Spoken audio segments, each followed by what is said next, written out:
Drug safety alert.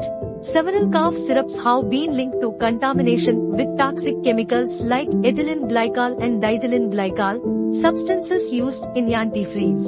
These chemicals can cause severe kidney failure and even death, especially in young children.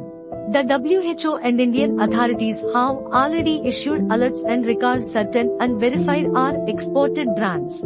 Always buy medicines from trusted pharmacies and check manufacturer details on the label. Avoid syrups without batch number or expiry date. Those are red flags. Be alert, be safe. Farm Shift Health Drug Safety Partner.